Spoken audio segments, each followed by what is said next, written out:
Tomane Gerteves, ako vnímate víkendové testovanie, ktoré sa teraz odohralo a čo hovoríte na to, že tie ďalšie kolá, ktoré nás čakajú zrejme do Vianoc, budú povinné? Predovšetkým sa ukázalo, že keď nie je testovanie povinné, tak ľudia ho nechcú. Keď si urobíme rozdiel medzi ľuďmi, ktorí boli na celoplošnom testovaní povinne, pretože museli ísť, potrebovali modré papieriky, aby mohli ísť do roboty, aby mohli ísť do obchodu, tak samozrejme sa postavili do toho mrazu a napriek tomu, že na tých testoch dobre zarobili niektorí ľudia, tak tam stáli poctivo, lebo museli stáť. Teraz, keď nemuseli, no tak ľudia jednoducho neprišli a myslím si, že ste robili všetko, čo sa dalo robiť v tých médiách, aby ste aký taký obraz vytvorili, že nejakí ľudia tam prišli, ale je fakt, že absolútna väčšina odberných miest zývala prázdnosťou celé 2 dni. Pokiaľ ide o ďalšie kolá testovania, my sme náš názor už prezentovali veľmi jasne. Nielenže my, už aby to nebolo stále iba o opozícii, samotná Európska komisia poslala Matoviča do čerta s jeho bláznivými nápadmi. Je zrejme, že tie testy sú úplne nepresné. Vážení priatelia, koho stretnem, kto mal pozitívny antigénový test a išiel na PCR test, tak ho mal negatívny. Tak čo sme potom merali? Plus, ak sme namerali v tom celoplošnom meraní menej ako 1% a skoro všetko sú falošné výsledky, tak koľko reálne máme toho covidu v tom štáte? Nikto to nevie. Prečo nám prudko klesá počet PCR testov, teda tých presných testov? No preto, myslím si, že Matovič nechce, aby bol evidentný rozdiel medzi PCR testami a tými antigenovými testami, ktoré dopadli tak, ako dopadli. Komisia jasne hovorí, že nemôže to hocikto robiť. Nemôže to robiť nejaký študent zubárčiny.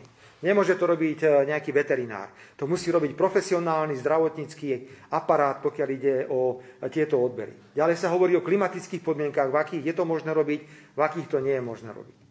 Nemá to žiadny zmysel. A znovu vám opakujem, potrebujete testy minúť, aby mali aspoň aký taký argument voči veľmi vážnym tvrdeniam, ktoré tu nikto nevyvracia, že na týchto testoch fantasticky zarobili. Zvláštne je, že bola schôdza Národnej rady. My sme tému otvorili pri jednom zo zákonov o pandémii. Minister zdravotníctva nepovedal na obhajobu tohto nákupu ani jedno jediné slovo. Sledujte predstaviteľov vládnej koalície, poslancov, ako sú ticho, lebo im to je nepríjemné. Vedia, že tá firma tam bola nezákonne v tej súťaži. Vedia prepojenia, ktoré by žiadnemu inému politikovi neprešli. A vedia aj to, že vo všeobecnosti ostatné firmy potvrdzujú, že marža na jednom výrobku je 1 euro. Ak teda kúpili 10,5 milióna testov, tak je to pravdepodobne suma, ktorá je v miliónoch. A teraz nás volajú ako malé deti, že poďte nám schváliť ďalší nákup za 70 miliónov eur. Oni si naozaj myslia, že sme sa všetci úplne v tejto krajine asi zbláznili. Celoplošné testovanie odmietame. Je nezmyselné. Stačia mobilné prevádzky, ak niekto potrebuje z dôvodu, že sa necíti dobre, potrebuje zistiť, pretože ten test antigénový je predovšetkým dobrý v prípade človeka, ktorý má nejaké príznaky tohto ochorenia, tak z hľadiska nejakej prevencie si to viem predstaviť. Ak však znovu postaví Matovič tému tak, že to bude povinne dobrovoľné alebo dobrovoľne povinné, my podáme návrh na ústavný súd, predbežné opatrenie, aby to ústavný súd pozastavil.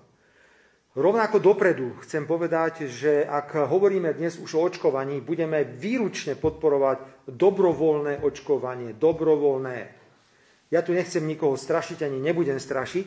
Ak si niekto myslí, že je dobre sa zaočkovať, nech ide. Sú ľudia, ktorí veria očkovaniu proti chrípke, ja to plne rešpektujem.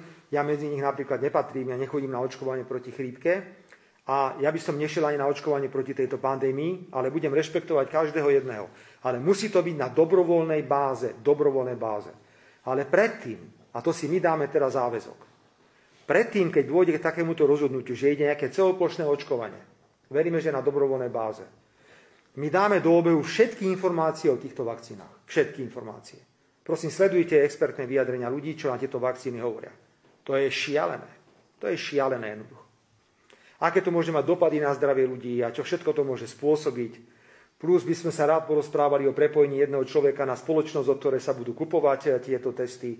Čiže dobrovoľnosť, vakcíny, dobrovoľnosť očkovania s plnou informovanosťou verejnosti o tom, aké dôsledky toto očkovanie môže mať. A pokiaľ ide o testovanie, dobrovoľnosť testovania v mobilných odborových alebo na mobilných odberových miestach, s tým teda, že budeme naďalej trvať na tom, že nemôže ísť o celoplošné minutie miliónov testov, na ktorých opäť chce niekto zarobiť.